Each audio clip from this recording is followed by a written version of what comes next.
Hey everyone, Summer with a Starry Sun, and I wanted to do the mid-year tarot check-in that everybody's doing. It's a hashtag that's going around, and I will leave a link to the original video down in the description.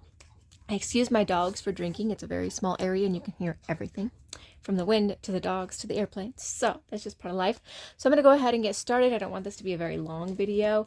I'm currently just working with decks that I pretty much got since the beginning of the year and kind of going from there because I've been a deck reviewer and I have gotten a lot of new decks in, and I kind of want to focus on that rather than decks that I already previously had in my collection. So my favorite deck used so far this year is the Forhoxa Tarot. I got the indie version. I know that there will be a mass market version coming, but this one is a favorite of mine because I wasn't expecting as much fairy stuff that's in it, and I loved the stories that go with the cards. The deck is just, I mean, it's really easy to shuffle. It's really actually quite beautiful. And out of all of the MJ decks that I've looked at and watched online and everything, this is the only one I felt even remotely called to get. And I just really like it. So it's my favorite that I've used this year. It had really good readings for me. It did a really good job, and I'm really, really happy with it. The next one is a new deck that came into my collection this year. So Rochelle at Amethyst Ascension sent me this deck. It is the Monsoon Tarot. And it's really an interesting deck. It is. And I'm not going to do this in order because some of these decks are going to go with some other questions. So not only was this a new deck that came to me this year, this deck is the one that has given me like the biggest surprise because the readings are very different in this deck. And that has really surprised me, like how different the readings are for this deck. Yeah, I'm really happy with it though. And it also falls into my biggest disappointment because the cards are so different and I don't feel like they exactly follow the RWS system. And it's not the cards themselves that was a disappointment, it is the book. The book was a huge major disappointment because it's so sparse. And I expected there to be more, especially since there's so much in the cards. I was expecting more. And this book looks like it's thick, but it's really very sparse. And I guess that was a huge disappointment for me. But I do love the deck, and I have enjoyed working with it quite a bit. It's been a surprise and a joy to work with. And I, it came into my collection, and I wasn't really expecting it. And so yeah. All right. My most anticipated deck released this year so far, okay, I'm just going to put the so far in there, was the Fairy Gems Oracle. And this is a beautiful deck. I knew that this deck was coming, and so I was really happy to get it.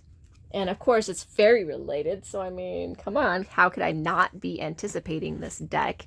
And it's by an artist that I really enjoy who does the Mystic Fairy Tarot. And so, yeah, I was anticipating this deck and enjoyed that I got it, and I'm so happy with it. It's really glossy, which, I don't really like glossy cards, but the cards are easy to hold, they're easy to shuffle. The artwork is absolutely beautiful, and I've had no issues working with this deck whatsoever, but yes, it's beautiful. It's absolutely beautiful. Okay, and then the next one is let's see, I did disappointment, most anticipated, biggest surprise, deck crush. Okay, my deck crush was this one right here. Now, this was sent to me. I know it's a newer version of this deck, the Earthly Souls and Spirits Moon Oracle, but I've had a crush on this deck since it first released, and I hadn't got it and hadn't got it and hadn't got it, and finally I did get it, and I'm very happy with it. It's a very much a crush deck. I really love the aesthetics. I love the colors in it so much, and I already have some of the artwork. I bought some Terry Foss artwork just to have on my altar, so yeah, this is totally deck crush material for me. All right, so then there's the deck that made me cry. So earlier this year, Earlier this, I'm counting this because usually decks don't really make me cry or anything like that.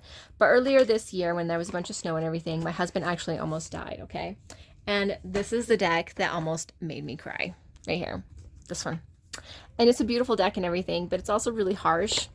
And so before my husband went out in the storm, because what he had done is he'd gone to go help somebody, and they said they were out of gas, that they needed gas, and the storm was coming, and me and Adam have a snowmobile so we can get in and out, and they didn't have a way to get in and out to get gas, so we thought it was urgent.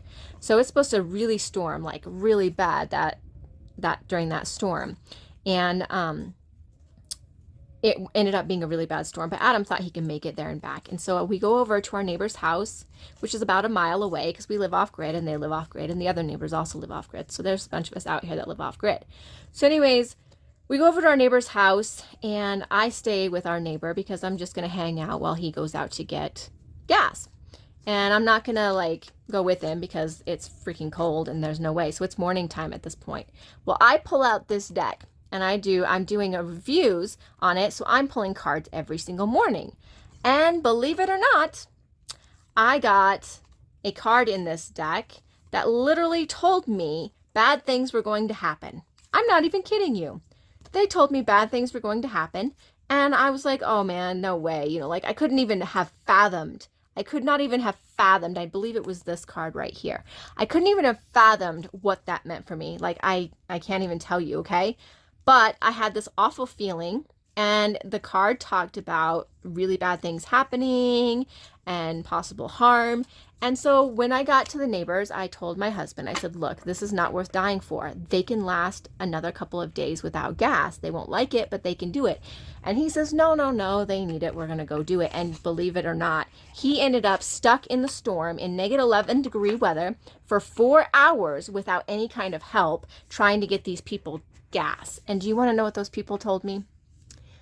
They literally came over to my neighbor's house, sat down at the kitchen table while we're waiting for Adam, and they said, oh, well, we didn't really need it that bad.